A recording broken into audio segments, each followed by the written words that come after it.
Vijayawada pharma సిటీలో వరుస అగ్ని ప్రమాదాలు అనేటటువంటిది కలకలం రేపుతున్నాయి. పదుల సంఖ్యలో కార్మికులు చనిపోతున్నా కానీ ప్రభుత్వానికి పట్టడం లేదు.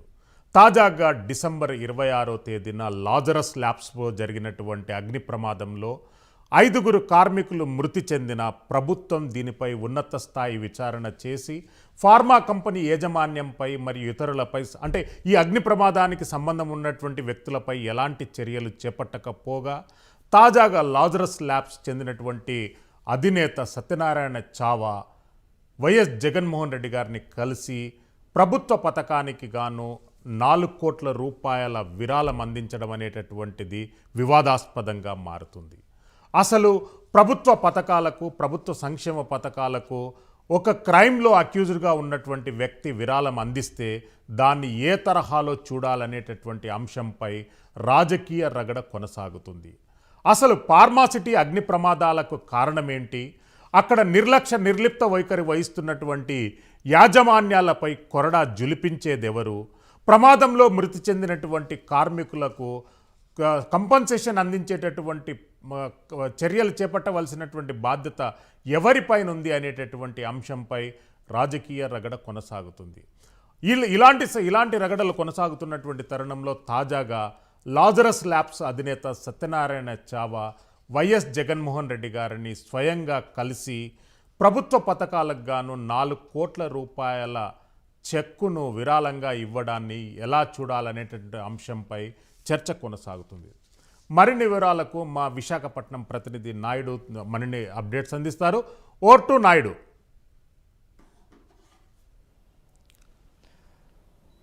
గుడ్ ఆఫ్టర్నూన్ శ్రీశైలం గారు. అయితే ఇక్కడ విశాఖలో మనం చూసుకున్నట్టయితే విశాఖ కావచ్చు, ఉమ్మడి విశాఖ జిల్లాలో అయితే మాత్రం పరవాడ ప్రాంతంలో ఉన్నటువంటి జేఎన్ ఫార్మాలో ఈ లారస్ కంపెనీ ఏదైతే ఉందో తరచుగా అందులో ప్రమాదాలు సంభవిస్తూ ఉన్నాయి. అంటే ఒక్క లారస్ ఒకటేనే కాదు, అక్కడ ఉన్నటువంటి ఫార్మా కంపెనీలకు సంబంధించి అయితే మాత్రం సుమారుగా ఉన్నటువంటి ఈ గత సంవత్సరంలో సుమారుగా 8 నుంచి 10 వరకు అయితే ప్రమాదాలు సంభవించిన ఘటనలు అయితే మనం చూస్తూ ఉన్నాం. అంటే ఘటనలు అయితే మాత్రం పునరావృతం అవుతూనే ఉన్నాయి. ఎక్కడా కూడా ఆ ప్రమాదాలను నివారించే చర్యలు అయితే మాత్రం ప్రభుత్వం చేపట్టిన దాఖలాలు అయితే ఎక్కడా కనబడడం లేదు. అంటే ఏదైనా ప్రమాదం సంభవిస్తే కేవలం కంటి తుడుపు చర్యగా ఏదో ఒక నష్టపరిహారం ఇస్తున్నామని చెప్పేసి మాత్రం డబ్బు ఇచ్చి చేతులు దులుపుకున్న పరిస్థితి కనిపిస్తుంది. అంటే ఒక మనిషి ప్రాణాన్ని డబ్బుతో మనం ఏ విధంగా వీళ్ళు వెలకడుతున్నారు అన్నదాన్ని అయితే మాత్రం మనం చూడొచ్చు.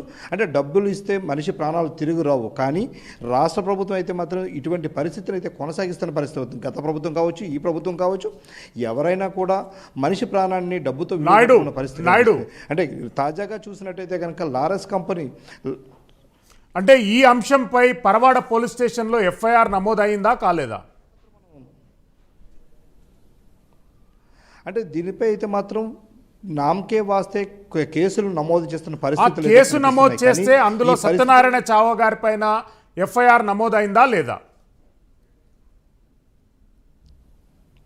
లేదండి. అంటే ఇక్కడ చూసుకున్నట్టయితే కనుక కేవలం పేరుకు నామకే వాస్తే ఈ సీఈఓ కావచ్చు, లేదంటే కంపెనీ ఎంప్లాయీస్పై అయితే కంపెనీ చనిపోయినప్పుడు ఎంప్లాయీస్పై అయితే అంటే కంపెనీ ఓనర్స్ ఎవరైతే ఉన్నారో వాళ్ళపై అయితే మాత్రం కేవలం వాళ్ళు కంటి తుడుపు చర్యగా ఎఫ్ఐఆర్లు అయితే ఫైల్ చేస్తున్నారు. కానీ దానిపై తరువాత జరగాల్సినటువంటి ఏదైతే రాష్ట్ర ప్రభుత్వం ఏదైతే పరిశ్రమల శాఖ నుంచి అయితే మాత్రం చేపట్టాల్సినటువంటి ఎటువంటి చర్యలు చేపట్టకపోవడం చూస్తే కనుక పలు అనుమానాలు అయితే మనకి తెలుస్తూ ఉన్నాయి శ్రీశైలం గారు. అంటే ఇదే అంశానికి సంబంధించి మనతో పాటు సిపిఐ ఇదే అంశంకి సంబంధించి మనతో పాటు సిపిఐ రాష్ట్ర సహాయ కార్యదర్శి జేవి సత్యనారాయణమూర్తి గారు ఉన్నారు. ఈయన అడిగి మరిన్ని విశేషాలు తెలుసుకుందాం. అంటే సార్ చూడవచ్చు, మన పరిశ్రమలకు సంబంధించి తరచుగా ప్రమాదాలు సంభవిస్తూ ఉన్నాయి, కానీ రాష్ట్ర ప్రభుత్వం అయితే మాత్రం దీనిపై ఎటువంటి చర్యలు చేపట్టిందని మనం అనుకోవచ్చు. ఈరోజు రాష్ట్ర ప్రభుత్వం నిమ్మకి నీరెత్తినట్టు వ్యవహరిస్తూ ఉంది. నియంత్రణ సంస్థలు ఏవైతే ఉన్నాయో, ఫ్యాక్టరీస్ డిపార్ట్మెంట్ కానివ్వండి, అంటే పరిశ్రమల శాఖ కానివ్వండి, లేకపోతే పొల్యూషన్ కంట్రోల్ బోర్డు కానివ్వండి, ఈ సంస్థలు ఏవి కూడా సకాలంలో సక్రమంగా వాటిని తనిఖీలు చేసి ఉన్నటువంటి లోపాలని సరిచేసేటటువంటి పద్ధతిలో చర్యలు తీసుకోకపోవడం వల్లనే ఈ ప్రమాదాలు తరచూ జరుగుతూ ఉన్నాయి. వాస్తవానికి మనం చూసుకున్నట్లయితే మన వరుసగా 2 ప్రమాదాలు, 4 రోజుల్లో 2 ప్రమాదాలు జరిగి మొదటి ప్రమాదంలో 4 చనిపోయారు. తర్వాత మళ్ళీ చనిపోయారు. ఇదే అంటే మొదటి ప్రమాదంలోనంటే బొగ్గు కిందన మారిపోయారు. అసలు నీకు ఎటువంటి రక్షణ లేకుండా సేఫ్టీ మెజర్స్ ఏమీ తీసుకోకుండా అక్కడికి పోయారు. సేఫ్టీకి సంబంధించి ఎప్పుడు మాక్ డ్రిల్స్ ఇవన్నీ నిర్వహించాలి. పరిశ్రమల శాఖ ఇక్కడ joint chief inspector of factories ఉన్నారు. ఇప్పుడు మరి చీఫ్ ఇన్స్పెక్టర్ ఆఫ్ ఫ్యాక్టరీస్ను కూడా ఇక్కడ పెట్టారేమో. ఉన్న ఫ్యాక్టరీస్ అన్నీ కూడా ఈ ప్రాంతంలోనే ఉన్నాయి కాబట్టి అందులోని ఫార్మా ఇండస్ట్రీలో అది మీరు అటు హెట్రో దగ్గర నుంచి ఇటుపక్క దివీస్ దాకా ఏవి తీసుకున్నా సంవత్సరానికి ఎంత లేదన్నా కనీసం ఒక 10-15 ప్రమాదాలు జరిగి దాదాపు 20-25 మంది ప్రాణాలు కోల్పోయేటటువంటి పరిస్థితి వస్తుంది. చనిపోయినప్పుడు వాళ్ళేదో ప్రకటనలు చేస్తున్నారు. ప్రకటన చేస్తే అక్కడ కార్మిక సంఘాలుగా మేము కలగ చేసుకొని గొడవ చేస్తే ఇంకొంచెం పెంచుతున్నారు. ఇందులోనూ కూడా ఒక డిస్క్రిమినేషన్ ఉంది. పర్మనెంట్ కార్మికుడికి ఏమో 75 లక్షలు, కాంట్రాక్ట్ కార్మికుడి దగ్గరకు వచ్చేటప్పటికి 40 లక్షలు ఇలాగన్నది. ఎవరిదైనా ప్రాణమే. ప్రాణం ఇప్పుడు మీరు 75 లక్షలు కాదు, ₹1,00,00,000 ఇచ్చినా ఆ వ్యక్తిని మళ్ళీ తీసుకొచ్చి ఇవ్వలేము. తండ్రి లేనటువంటి ఆ పిల్లలకి తండ్రిని మళ్ళీ మనం సబ్స్టిట్యూట్ చేయలేం ఈ డబ్బులతో. కాకపోతే వాళ్ళు తర్వాత ఆ కుటుంబం కొంత ఆర్థికంగా ఇబ్బందులు పడకుండా జీవించడానికి అవకాశం ఉంటుందనే దాంతోనే, అంతకన్నా ఇంకా చేయగలిగేది ఏం లేదనేది దీంతో వెళ్తున్నాం. కానీ ఈ ప్రమాదాలు జరిగినప్పుడంతా ఏం చేస్తున్నారు అని అంటే వాళ్ళు నామకావస్తు కేసులు పెడుతున్నారు. తర్వాత ఏమి చేశారు అనే దాని మీద ఎక్కడా ఉండటం లేదు. అసలు మేము ముందు నుంచి ఏఐటీసీగా కానీ సిపిఐ కానీ మేము డిమాండ్ చేస్తుంది ఏంటంటే ఈ వైఫల్యం అంతా కూడా ప్రభుత్వ నియంత్రణ సంస్థల నుంచే వస్తూ ఉంది. కాబట్టి నియంత్రణ సంస్థల అధికారులు ఆ ప్రమాదాలు జరిగినప్పుడు ఎవరైతే బాధ్యులుగా ఉన్నారో వాళ్ళ మీద ఎప్పుడైతే చర్యలు తీసుకుంటారో అప్పుడే సక్రమంగా వీళ్ళు తనిఖీలు చేసి అటువంటి ఇబ్బందులు లేకుండా ప్రజల ప్రాణాలు లేకపోతే అక్కడ పనిచేస్తున్నటువంటి కార్మికుల ప్రాణాలు పోకుండా ఉండడానికి తగిన పరిస్థితి వస్తుంది తప్ప, లేకుండా మీరు ఇలాగే చేసుకొని పోతే ఇది ఇలాగే ఉంటుంది. ఇప్పుడు బ్రాండిక్స్ చూడండి, బ్రాండిక్స్లో 2 సార్లు గ్యాస్ లీక్ అయింది ఒకే పరిశ్రమలోనే. అది తప్పులు తడగ్గా ఉంది. ఇచ్చినటువంటి నివేదిక కూడా చాలా తప్పులు తడగ్గా ఉంది. ఏదో గ్యాస్ పురుగులు పోవడానికో చెదలు పోవడానికో మందు స్ప్రే చేస్తే ఆ మందు గాలిలో కలిసి ఏసీ ద్వారా లోపలికి రావడం వలన ముఖం తిరిగి పడిపోయారు అంటున్నారు. ఇది ముందేమో ఏం చెప్పారు, పక్క పరిశ్రమ నుంచి ఈ క్లోరైడ్ గ్లాస్ అంతా లీక్ అయింది, దానివలన జరిగింది అన్నారు. ఆ పరిశ్రమను మూతేయించారు తాత్కాలికంగా. ఇప్పుడు ఆ పరిశ్రమ పనిచేస్తున్నా కూడా ఏమీ ఇబ్బంది లేదు. అలాగే దాని తర్వాత కూడా మళ్ళీ ప్రమాదం జరిగింది. దీనికి కారణం ఏంటి అని అంటే ఇది ఇంకా మేము తేల్చలేదు అనేటువంటి ఒక్కొక్కరు ఒక్క మాట మాట్లాడుతున్నారు. దాని తర్వాత లారెస్లో జరిగింది. ఆ తర్వాత మళ్ళీ మొన్న ఇంకొక ల్యాబ్లో ఈ రకమైనటువంటి ప్రమాదాలు జరగడం అనేది తరచూ జరుగుతున్నటువంటి నేపథ్యంలో వాళ్ళ ప్రభుత్వం కదులుతుందా కదలదా?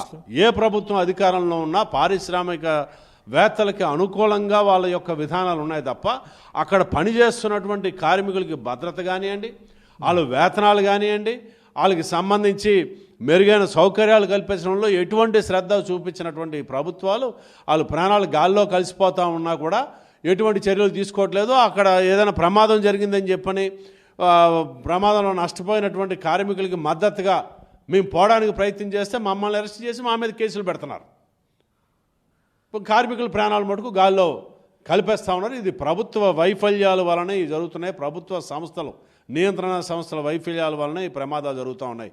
మీరు నియంత్రణ సంస్థల అధికారుల మీద అలాగే పరిశ్రమ అధిపతుల మీద కూడా మీరు ఈ చర్యలు, ఈ రక్షణకి సంబంధించి సేఫ్టీకి సంబంధించి ఎటువంటి చర్యలు మీరు తీసుకోలేదు, ప్రిస్క్రైబ్డ్గా సేఫ్టీ నామ్స్ ఏవైతే ఉన్నాయో ఆ నామ్స్ ప్రకారం మీరు వ్యవహరించలేదు కాబట్టి వాళ్ళ మీద కూడా ఎప్పుడైతే మీరు కేసు రిజిస్టర్ చేసి అరెస్ట్ చేస్తారో అప్పుడు ఆ కంపెనీలు కూడా లోపల పనిచేస్తున్నటువంటి కార్మికుల భద్రతకి సంబంధించి తగిన శ్రద్ధ వహించడానికి అవకాశం ఉంటుంది.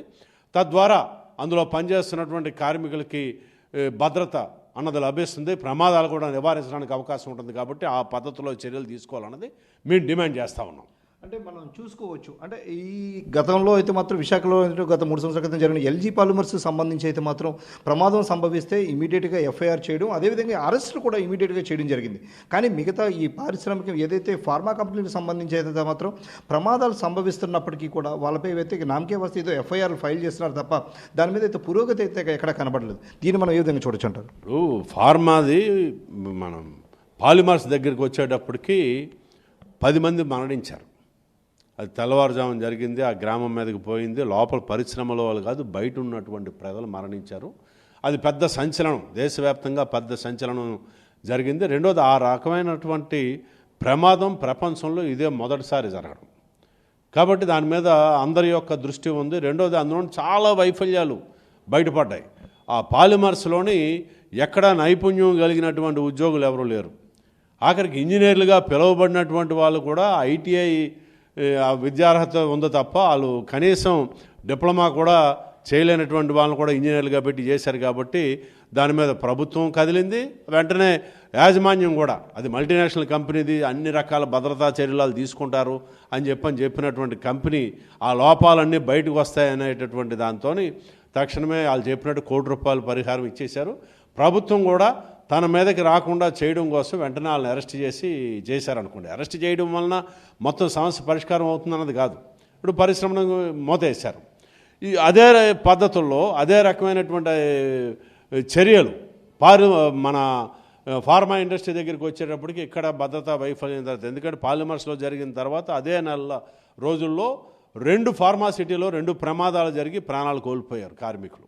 అక్కడ ఎవరిని అరెస్ట్ చేయలేదు. సరికదా మేము ఒక పరిశ్రమ దగ్గరికి వెళ్తే మమ్మల్ని అరెస్ట్ చేసి మా మీద కేసులు పెట్టారు. మొన్నటిదాకా అనకాపల్లి కోర్టులోనే ఆ కేసుల మీద తిరగడం అన్నది జరిగింది. మరి ఈ నేపథ్యంలో ప్రభుత్వం ఒక్కొక్క చోట ఒక్కలాగా వ్యవహరిస్తూ ఉంది. తనకు కావలసినటువంటి అధికారులు లేకపోతే అధికారంలో ఉన్నటువంటి పెద్దలకి వీళ్ళు ఇక్కడే ఈ పరిశ్రమలు నడుపుతూ ఉన్నారు, దీన్ని నిర్వహిస్తూ ఉన్నారు కాబట్టి వాళ్ళకి ఇవ్వాల్సిన ముడుపులు వాళ్ళు తీసుకొని ఈ పద్ధతుల్లో చాలా అలసత్వంతో కార్మికుల ప్రాణాలు లేకపోతే ఆ పరిసర ప్రాంతాల్లో నివాసం ఉంటున్నటువంటి ప్రజలు ప్రాణాలకు కూడా భద్రత లేనటువంటి ఒక పరిస్థితి దాపురించింది. ఈరోజు ఉమ్మడి విశాఖ జిల్లా ఉమ్మడి రాష్ట్రంలోనే అత్యంత తీవ్రమైనటువంటి వాయు కాలుష్యానికి గురైనటువంటి పరిస్థితి ఉంది. ఇప్పుడు కూడా చాలా ఎక్కువగా కాలుష్యం ఉంటే కాలుష్య నియంత్రణకి సంబంధించి ఇక్కడ కాలుష్య నియంత్రణ మండలి అధికారులు అందరూ ఉన్నారు కానీ ఎవరు దానికి తగిన చర్యలు తీసుకునే పరిస్థితి లేదు. ప్రైవేట్ రంగంలో పరిశ్రమలు వచ్చిన తర్వాత ప్రైవేట్ రంగంలో పరిశ్రమలు కాలుష్య నియంత్రణకి సంబంధించి అన్ని రకాల ఉల్లంఘనలు చేసినా ఎవరి మీద ఒక కేసు పెట్టడం కానివ్వండి, చర్యలు తీసుకున్న పాపాన్ని ఈరోజుకు పోలే. అదేవిధంగా ప్రైవేట్ రంగంలో ఉన్నటువంటి పరిశ్రమల శాఖ వారు కూడా వాళ్ళు భద్రతాపరమైనటువంటి చర్యలు ఏమీ తీసుకోకపోయినా అన్నీ నిరూపితమైన ప్రమాదాలు జరుగుతున్నప్పుడు ప్రతిసారి నిరూపితం అవుతున్నా కూడా వాళ్ళ మీద ఇప్పుడు దాకా ఎటువంటి చర్యలు తీసుకున్న పాపాన పోలేదనంటే మనం ఒకసారి మీరు దసరా సమయంలో కానివ్వండి లేకపోతే దీపావళి సమయంలో కానివ్వండి ఈ అధికారులు ఛాంబరు ఆ దసరా ముందు రోజున వెళ్ళండి. అధికారుల ఛాంబర్లు మొత్తం ఈ ప్రైవేటు పరిశ్రమల అధిపతులు ఇచ్చినటువంటి వీటితోనే నిండిపోయి ఉంటాయి. అసలు ఎందుకు తీసుకోవాలండి అధికారుల పండగల టైంలోనూ ఇంకోలో వస్తే మీరు ప్రజలు చెల్లించిన పన్నుల నుంచి మీకు జీతాలు వస్తూ ఉన్నాయి. మీరు వీళ్ళందరూ వచ్చి ఈ గ్రీటింగులు చెప్పి ప్రతి ఒక్కరు ఏదో గిఫ్ట్ ఇస్తూ ఉంటే మీరు ఎందుకు తీసుకోవాలి? మీరు తీసుకోవడం అంటేనే లాలూచి పడ్డారని చెప్పన్నదే భావన ఉంది. ఖచ్చితంగాను మీరు అవి తీసుకోవడం వాటిని యాక్సెప్ట్ చేయడం వల్లనే ఈరోజు చాలా అలసత్వం ప్రదర్శిస్తూ ఉన్నారు. ప్రైవేటు పరిశ్రమ అధిపతులు కూడా మాకేం కాదులే, మేము ఎవరికి ఇవ్వాల్సింది వాళ్ళకి ఇచ్చేస్తే మేము ఇక్కడ ఏమీ రక్షణకి సంబంధించి పనిచేస్తున్నటువంటి కార్మికుల ప్రణాళిక భద్రత కానివ్వండి ఇటువంటి మేము ఏమీ చేపట్టకపోయినా మమ్మల్ని ఏమీ చేయలేరు అనేటటువంటి ఒక ధైర్యం వాళ్ళకి ఇస్తున్నటువంటి పరిస్థితి ఉంది. అందుకని ఈ అధికారుల ముందు నిజాయితీగా ప్రజలకి జవాబుదారీగా ఉండేటటువంటి పద్ధతుల్లో ఎప్పుడైతే ఉంటారో అప్పుడే ఇటువంటి ప్రమాదాలు నివారించడానికి అలాగే ప్రైవేటు పారిశ్రామిక అధిపతులు కూడా ఒళ్ళు దగ్గర పెట్టుకొని తగిన భద్రతా చర్యలన్నీ చేపట్టడానికి అవకాశం ఉంటుందని చెప్పని మేము భావిస్తూ ఉన్నాం. అంటే మనం చూసుకోవచ్చు, అంటే ఒక అధికారి ఉన్నటువంటి వ్యక్తి అయితే మాత్రం ఇది గిఫ్ట్లు కానీ లేదంటే ఇటువంటివి తీసుకుంటే కనుక మనం తప్పుగా పరిగణించవచ్చు. దీన్ని ఒక లంచం అవ్వచ్చు, లేదంటే ఒక ప్యాకేజ్ అనొచ్చు, లేదంటే ఇంకోటి కానీ అనొచ్చు. కానీ ఒక రాష్ట్ర ముఖ్యమంత్రి స్థాయి వ్యక్తికి రాష్ట్ర ముఖ్యమంత్రికే వీళ్ళు సుమారుగా ₹4 కోట్ల సిఎస్ఆర్ ఫండ్స్ అంటూ ఒక పేరు పెడుతూ అయితే ₹4 కోట్ల ఇవ్వడం. దీన్ని మనం ఏ విధంగా చూడొచ్చు? ఒక ప్యాకేజ్ అనొచ్చా, లేదంటే ఒక లంచం అనొచ్చు. అంటే గతంలో కూడా ఇటువంటివి 3-4 సార్లు వాళ్ళు అదేవిధంగా సిఎస్ఆర్ ఫండ్స్ పేరుతో నాడు నేడు కార్యక్రమాలకు అంటూ ఇవ్వడం జరిగింది. దీన్ని మనం ఏ విధంగా చూడొచ్చు అంటారు? సిఎస్ఆర్ ఫండ్స్ని లంచాలతో మనం కంపేర్ చేయకూడదండి. కార్పొరేట్ సోషల్ రెస్పాన్సిబిలిటీ అని చెప్పన్నది అది ఉంది. వాళ్ళకి సామాజిక భద్రత ప్రతి కార్పొరేట్ సంస్థ తనకు వస్తున్నటువంటి లాభాల్లోనూ 2% మీరు ప్రభుత్వాలతో కానివ్వండి ప్రభుత్వాలతో లేకపోతే ఇతర స్వచ్ఛంద సంస్థలతో కానివ్వండి ఆ పరిసర ప్రాంతాల్లో ఉన్నటువంటి ప్రజల యొక్క అభివృద్ధి కోసం నిధులు ఖర్చు పెట్టాలన్నది ఉంది. దానికోసం అది పెడతా ఉన్నారు. అది ప్రభుత్వ పెద్దలు చెప్పితే దానికి తగినట్టుగా అది ఇస్తూ ఉంటారు. అది ప్రభుత్వ రంగ సంస్థలు కూడా ఇస్తూ ఉంటాయి. మీరు ఇలాగ చెప్పి 2 కోట్లు 4 కోట్లతోనో అది అయిపోయింది ఇదే లంచం అని చెప్పని మనం భావించాల్సిన అవసరం లేదు. ఈరోజు సిఎస్ఆర్ ఫండ్స్ నుంచే మన కింగ్ జార్జ్ హాస్పిటల్లోని క్యాన్సర్ బ్లాక్ అంతా తయారైంది. రేపు హెచ్పిసిఎల్ నుంచి ఇంకో 10 ఎన్నో దానికి అంబులెన్స్లు కూడా రాబోతూ ఉన్నాయి. అలాగే పబ్లిక్ లైబ్రరీకి సంబంధించి కూడా దాని అభివృద్ధి అది కూడా సాగింది. ఇవన్నీ లంచాల కింద భావించలేం మనం. అవి కాదు, లంచాలు ఇచ్చేవన్నీ బయటికి ఎలా చెప్పాల్సిన అవసరం లేదు. సిఎస్ఆర్ ఫండ్స్ నుంచే ఇవ్వాల్సినటువంటి అవసరం లేదు. ఇచ్చేది ఏదో ఇస్తూ ఉంటారు రకరకాలుగా. ఇప్పుడు మనం చూసాం కదా, కోవిడ్ అయిన తర్వాత కొన్ని ఫార్మా పరిశ్రమల మీద దాడి చేస్తే లెక్కకి రాని 100 కోట్ల రూపాయల నగదు ఆ పరిశ్రమల్లో దొరికినటువంటి పరిస్థితి మనకు తెలుసు. అది దాన్ని ఇప్పటికే ఎలా బయట పెట్టారు, అప్పుడు పత్రికలో వచ్చింది. కాబట్టి ఇటువంటి చాలా ఉంటాయి. వాటి మీద నిఘా పెట్టి వాటిని నివారిస్తే మటుకు ఖచ్చితంగా ఇవన్నీ కూడా కొంచెం లైన్లో పడేటట్టు నాయుడు గారు భావిస్తాం. Naidu, thanks for your update. మరిన్ని అప్డేట్స్ మిమ్మల్ని సంప్రదిస్తాం.